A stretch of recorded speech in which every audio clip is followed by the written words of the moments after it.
Cumprimento a todos, aqui é o pastor José Carlos Carvalho.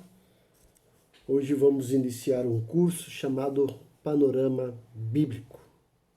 Eu quero antes, porém, me apresentar. Como eu já falei, eu sou o pastor José Carlos Carvalho, sou pastor da Igreja Batista Ebenezer, no bairro do Jardim Rádio Clube, na cidade de Santos, litoral do estado de São Paulo. Comecei a estudar teologia em 1981.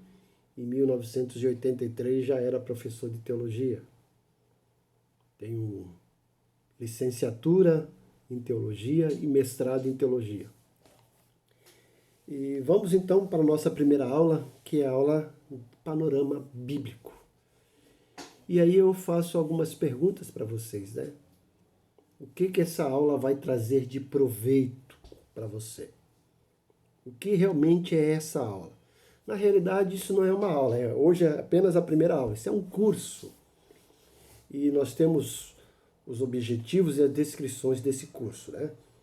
Esse curso visa termos um estudo panorâmico dos livros da Bíblia. O propósito desse curso é levar o aluno ao conhecimento da visão panorâmica da Bíblia, relacionando os fatos às suas respectivas épocas. Porque às vezes nós lemos um texto bíblico, mas não conseguimos colocá-lo dentro da cronologia. Eu, por exemplo, quando me converti, aquela sede de ler a Bíblia, eu comecei lendo a Bíblia e às vezes me via muito perdido, principalmente quando eu cheguei ali no livro de Reis e Crônicas. Para mim era uma coisa só Israel. Aí eu via, esse rei começou a reinar em Judá, daqui a pouco esse começou a reinar em Israel. Eu falei, poxa, mas é Israel, é Judá, e ficava meio confuso. Eu não sei se também você já teve essa confusão. Esse curso visa a você ter uma visão panorâmica da Bíblia e tentando colocar os fatos e os livros dentro do contexto histórico e bíblico, dentro da cronologia, para que você entenda melhor a Bíblia, certo? Quais são os nossos objetivos? Então, no final desse curso, você será capaz de, primeiro, ter uma visão panorâmica da Bíblia. Segundo, entender os fatos da história bíblica dentro da cronologia. Terceiro, conhecer o conteúdo de cada livro da Bíblia. Então, esses aqui são os nossos objetivos para essa aula. E eu gostaria que você se inscrevesse nesse curso. É um curso totalmente gratuito, você não vai pagar nada. O nosso pedido é apenas que você inscreva-se no nosso canal do YouTube, assinale lá, né, o sininho para receber as notificações, compartilhe com seus amigos para que eles também se inscrevam, né, e participem desse curso. Então, vamos juntos aí fazer uma espécie de maratona bíblica para conhecermos um pouco melhor aí a palavra do Senhor, tá? Então eu conto com você para juntos nessa jornada aí esclarecemos as nossas dúvidas e temos uma visão melhor do que é a Bíblia em si, certo? Então esse pequeno trabalho visa aí, né, oferecer a você as ferramentas necessárias para você ter uma visão mais clara aí da Bíblia, certo? E vamos tentar aqui responder algumas perguntas. Você sabe que a Bíblia, isso aqui é a Bíblia, ela tem esse nome de Bíblia porque vem de biblos, a ideia de coleção. Você já ouviu falar em biblioteca? E a Bíblia não deixa de ser uma biblioteca. É uma coleção de 66 livros. E esses 66 livros estão divididos em duas grandes categorias: Antigo Testamento e Novo Testamento. O Antigo Testamento diz respeito a tudo que aconteceu antes da vinda de Jesus. O Novo Testamento diz respeito a tudo que aconteceu depois da vinda de Jesus. O Antigo Testamento ele corresponde a 2/3 da nossa Bíblia. E o Novo Testamento a 1/3 da nossa Bíblia. A Bíblia toda tem 66 livros. 39 deles fazem parte do Antigo Testamento e 27 do Novo Testamento. Mais à frente nós vamos trabalhar com vocês essa divisão dos livros, não apenas do Antigo e do Novo Testamento, mas tanto do Antigo quanto do Novo, quais são as categorias desses livros, certo? Mas vamos começar com o Antigo Testamento. Por que estudar o Antigo Testamento? Você já se fez essa pergunta? Por que estudar o Antigo Testamento? Primeiramente, porque é a palavra de Deus. O Antigo Testamento, como o Novo, é a palavra de Deus. E ele, como eu disse, ele compreende a cerca de 66% de toda a Bíblia. E olha o que diz 2 Timóteo, capítulo 3, versículos 14 a 17. Segunda epístola do apóstolo Paulo a Timóteo, capítulo 3, versículo 14 a 17. Pensando um pouquinho nisso.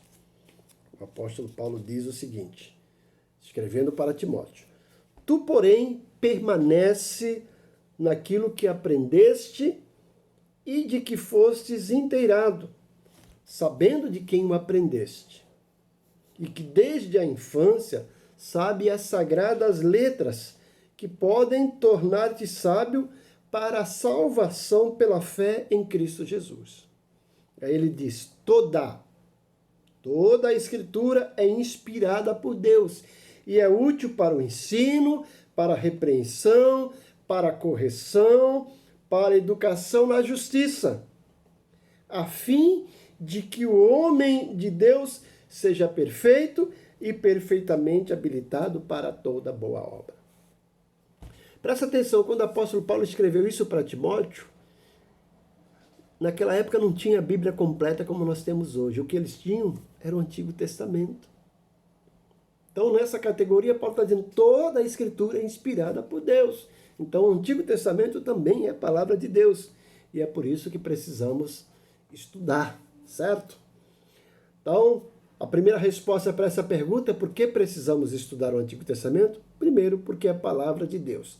Segundo, porque é o alicerce do Novo Testamento.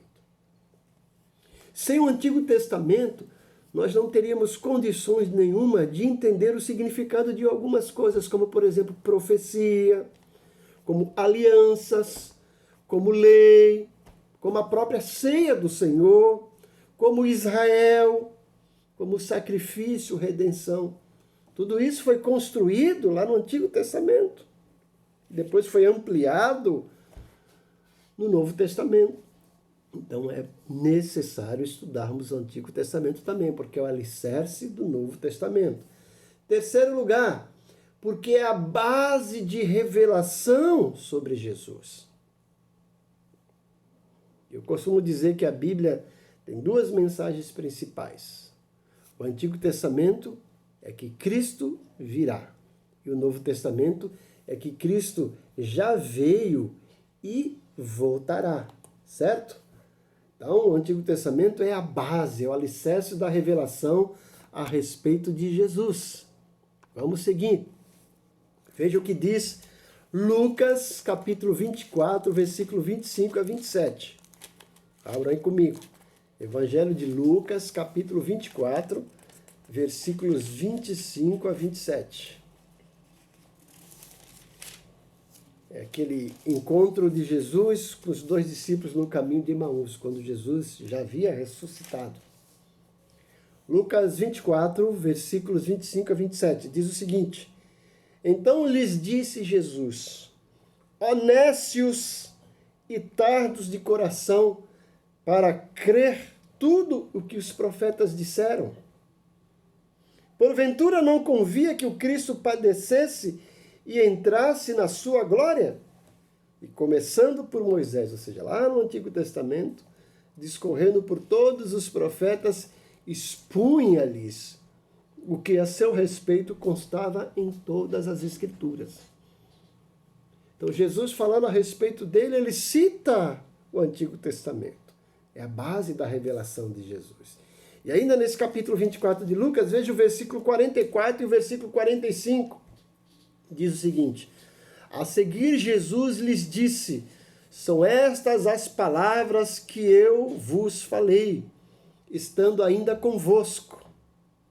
Importava se cumprisse tudo que de mim está escrito na lei de Moisés, nos profetas e nos salmos. Então lhes abriu o entendimento para compreenderem as Escrituras. Presta atenção quando Jesus diz aqui no versículo 44. Tudo que de mim está escrito na lei de Moisés, nos profetas e nos salmos. Jesus está falando sobre as 3 divisões principais do Antigo Testamento, certo? Continuando, nós temos a primeira epístola de Pedro, capítulo 1, versículos 10 a 13. Primeira epístola de Pedro, capítulo 1, versículos 10 a 13. Olha o que diz. Primeira de Pedro 1, do 10 ao 13. Foi a respeito dessa salvação que os profetas indagaram e inquiriram, os quais profetizaram acerca da graça a vós outros destinada, investigando atentamente qual a ocasião ou quais as circunstâncias oportunas indicadas pelo Espírito de Cristo, que neles estava, ao dar de antemão testemunho sobre os sofrimentos referentes a Cristo e sobre as glórias que o seguiriam. A eles foi revelado, não para si mesmo, mas para vós outros, ministravam as coisas que agora vos foram anunciadas por aqueles que o Espírito Santo enviado do céu vos pregaram o Evangelho, coisas essas que anjos anelam prescrutar. Por isso, cingindo o vosso entendimento, sede sóbrios e esperai inteiramente na graça que vos está sendo trazida na revelação de Jesus Cristo. E o outro texto, João 5,39. Jesus disse, examinai as Escrituras, porque julgais ter nelas a vida eterna, e são elas que dão testemunho de mim. Então, por que estudar o Antigo Testamento? Primeiro, porque é a palavra de Deus. Segundo, porque é o alicerce do Novo Testamento. Terceiro, porque é a base da revelação acerca de Jesus. E quarto, porque dá exemplos para a nossa instrução. Veja o que diz 1 Coríntios 10, 6, 11 e 12. Primeira epístola do apóstolo Paulo aos Coríntios, capítulo 10, versículos 6, 11 e 12. Diz o seguinte, versículo 6. Ora, estas coisas se tornaram exemplos para nós, a fim de que não cobicemos as coisas más, como eles cobiçaram. Versículos 11. Estas coisas lhes sobrevieram como exemplos e foram escritas para advertência nossa, de nós outros, sobre quem os fins dos séculos têm chegado. Versículo 12. Aquele, pois, que pensa estar em pé, veja que não caia. Então, agora Romanos 15, 4. Romanos 15, 4. Pois tudo quanto outrora foi escrito, para o nosso ensino foi escrito, a fim de que, pela paciência e pela consolação das Escrituras, tenhamos esperança. Então nós vimos aí 4 motivos pelos quais estudar o Antigo Testamento, certo? Vamos pensar um pouquinho agora na estrutura do Antigo Testamento. Como que é dividido o Antigo Testamento? Como que a gente pode ter uma ideia dos livros do Antigo Testamento? Então, eu queria dizer para você que o Antigo Testamento, como também o Novo, não segue uma uma lista cronológica. Ele não foi escrito em ordem cronológica. Então não significa que Gênesis é o primeiro livro da Bíblia. Provavelmente o primeiro livro da Bíblia em ordem cronológica foi o livro de Jó, certo? Então o Antigo Testamento, assim como o Novo, não segue uma ordem cronológica. Ele segue uma ordem lógica. Como eu falei a princípio, a Bíblia é uma biblioteca. Ela tem 66 livros. Quando você vai numa biblioteca, você não vai lá pelos livros de ordem cronológica, aquele que foi escrito no século XI, depois no século XIX, no século XX, não. Numa biblioteca, os livros são divididos por assuntos, por categoria. E da mesma forma, a Bíblia, os livros são divididos por assuntos, por categoria. E é o que eu quero passar para vocês, né? A ordem cronológica do Antigo Testamento. Eu tenho até aqui um slide, não sei se eu vou conseguir passar para você. Já já vou tentar aqui passar, para você ter uma ideia de como é o Antigo Testamento. Mas o Antigo Testamento ele possui 39 livros. E esses 39 livros têm uma divisão tríplice. Para a gente entender melhor, uma divisão em 3 partes. 17, 5 e 17. Presta atenção. 17 com mais 5, 22. Com mais 17, 39. Então, essa divisão clássica simples tem aí uma visão da categoria dos livros do Antigo Testamento.